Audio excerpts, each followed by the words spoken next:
پاکستان کا علاقہ نہیں جو میں نے 15 سال میں نہیں گیا.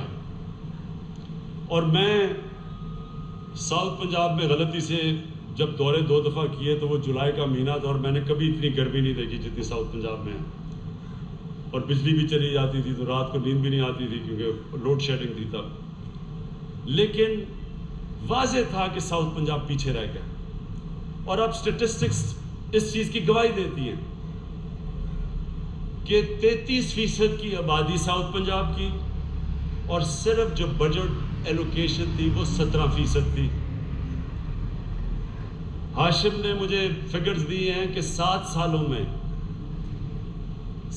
سالوں میں جو ساؤتھ پنجاب کا جو بجٹ تھا جو ہونا چاہیے تھا اس کی ری ایلوکیشن ہوگی واپس شہباز شریف نے جدھر فیصلہ کیا, کیونکہ وہ تو ایک آدمی فیصلہ کرتا تھا. تو اس میں ساؤتھ پنجاب نے 7 سالوں میں 260 ارب روپے کا نقصان ہوا. جو پیسہ یہاں خرچ ہونا چاہیے تھا وہ کہیں اور خرچ ہوا, ساؤتھ پنجاب کا پیسہ تھا.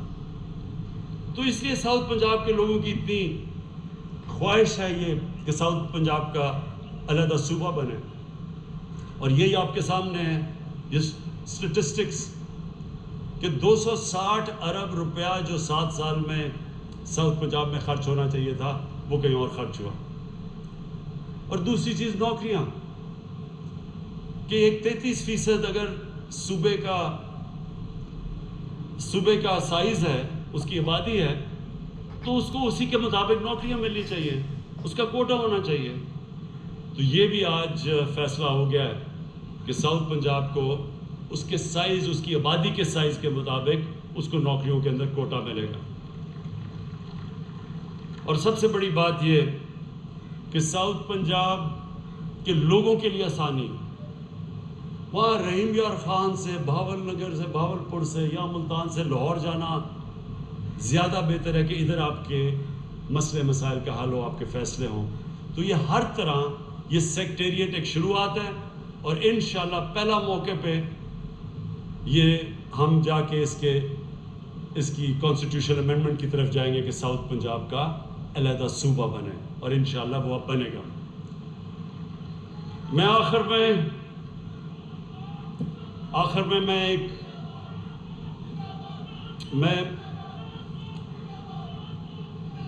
میں ایک بات کرنا چاہتا ہوں جو ابھی حال ہی میں بڑے افسوسناک واقع ہوئے کہ فرانس کے اندر ہمارے حضور کی شان میں گستاخی کی گئی اور کوئی خاکے چھپے, تو اس کے اوپر ایک جماعت نے آ کے حکومت کی کن پٹی پر بندوق رکھ کے اور کہا کہ جی فرانس کے ایمبیسڈر کو واپس بھیجو. اب میں سارے اپنے قوم کو کہنا چاہتا ہوں کہ ہم سب,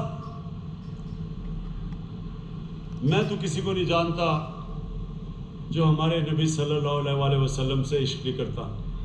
اگر کوئی نہیں, مجھے تو نہیں پتا, کیونکہ آپ صحیح معنی میں آپ کے دل میں ایمان آ سکتا ہی نہیں جب تک آپ نبی صلی اللہ علیہ وسلم آپ کے دل میں نہیں بستے, آپ ان سے پیار نہیں کرتے. کون زیادہ کرتا ہے, کون کم کرتا ہے, یہ تو اللہ ہی جانتا ہے. نیتوں کے راز تو اللہ کے پاس ہے صرف. لیکن میں ایک چیز جانتا ہوں کہ کون سا ہمیں اب سب کو, اگر ہم ان سے عشق کرتے ہیں اور ہمیں تکلیف ہوتی ہے کہ ان کی شان میں کوئی گستاخی کرتا ہے, تو اس کا طریقہ کیا ہے کہ ہم ان کو روک سکیں. باہر کے ملک کے لوگ ہیں, ہم ان کو کیسے روکیں؟ 2 طریقے سامنے آ گئے آپ کے. ایک طریقہ ٹی ایل پی کا ہے کہ جناب یہاں اسلام آباد پہ ہلہ بول دو, گورنمنٹ کے اوپر پریشر کرو کہ یہ فرانس کے ایمبیسڈر کو واپس بھیج دیں. یہ ان کا طریقہ ہے, مظاہرے کرو, توڑ پھوڑ کرو پاکستان میں. تو کیا اس سے یہ رک جائیں گے فرانس اور یورپ میں جو لوگ اور امریکہ میں جو یہ ان کی شان میں گستاخی کرتے ہیں، کیا یہ رک جائیں گے؟ اور ایک میرا طریقہ اور میری گورنمنٹ کا طریقہ ہے، مقصد ایک ہی ہے۔ ہمیں تکلیف ہوتی ہے یہ جب بھی کوئی ان کی بے حرمتی کرتا ہے، ہم سب کو تکلیف ہوتی ہے۔ طریقہ کیا ہے اس کو ختم کرنے کا؟ ٹی ایل پی کا طریقہ آپ کے سامنے آ گیا۔ میرے پاکستانیوں، میں مغرب کو سب سے بہتر جانتا ہوں۔ کوئی مغرب کو اس طرح اندر نہیں سمجھتا جو میں سمجھتا ہوں۔ زندگی کے میرے 20 سال گزرے ہیں وہاں پروفیشنل کرکٹر ہو کے، یونیورسٹی میں آ گیا، میں ان کی سوچ کو جانتا ہوں۔ یہ جو ٹی ایل پی کر رہی ہے کہ جی ہم فرانس کے ایمبیسڈر کو واپس بھیجو اور نہیں تو یہ کر دیں گے اور توڑ پھوڑ ہو جائے گی، میں آپ کو لکھ کے دیتا ہوں 100 سال آپ یہ کر لیں، اس سے کوئی فرق نہیں پڑنے لگا، بلکہ وہ اور کھڑے ہو جائیں گے کہ جی یہ تو قوم بڑی تنگ نظر ہے، ہم تو آزادی رائے کے اوپر، ہماری آزادی رائے کے اوپر یہ اٹیک کر رہی ہے، تو وہ تو اور کھڑے ہو جائیں گے، وہ تو سمجھیں گے کہ ہم آزادی رائے کے اوپر سٹینڈ لے کے کھڑے ہیں، اس کو تو وہ دین سمجھتے ہیں۔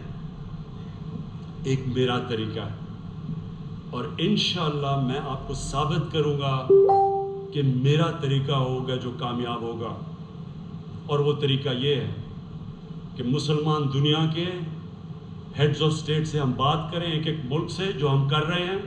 ابھی شاہ محمود نے 4 دنیا کی فورن منسٹر سے بات کی اور وہ سب متفق ہیں ہمارے ساتھ۔ سارے مسلمان ہیڈز آف سٹیٹ کو ہم اکٹھا کریں گے، ان سے ہم ایک مل کے ایک اپروچ، جو اس اپروچ کے ذریعے ہم جائیں گے یورپین یونین میں اور یونائٹڈ نیشنز میں، اس کا آغاز ہم کر چکے ہیں۔ ان کو ہم کہیں گے کہ دیکھیں، آزادی رائے کے نام پہ 1.25 ارب مسلمانوں کو آپ تکلیف نہیں دے سکتے، یہودیوں کو آپ تکلیف دیتے ہوئے سوچ بھی نہیں سکتے۔ ان کا جو ہولوکاسٹ، جدھر یہودیوں کی قتل عام ہوئی تھی، کوئی سوچ بھی نہیں سکتا کہ اس کے اوپر کوئی بھی منفی بات کر سکے، کیونکہ یہودی اکٹھے ہیں۔ 4 یورپین ملکوں میں جیلوں میں ڈال دیتے ہیں کہ اگر ہولوکاسٹ کے خلاف آپ کوئی بھی منفی بات کریں۔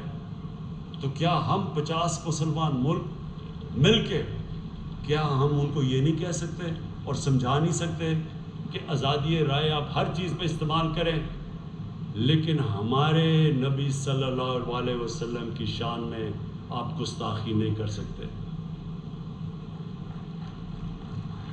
اور پھر اگر آپ کریں گے تو پھر جب 50 مسلمان ملک ایک لائے عمل طے کریں گے کہ ہم آپ کی ٹریڈ بوائکاٹ آؤٹ کریں گے، ہم آپ کی چیزیں نہیں خریدیں گے، اس کا امپیکٹ پڑے گا، تب ہم کامیاب ہوں گے۔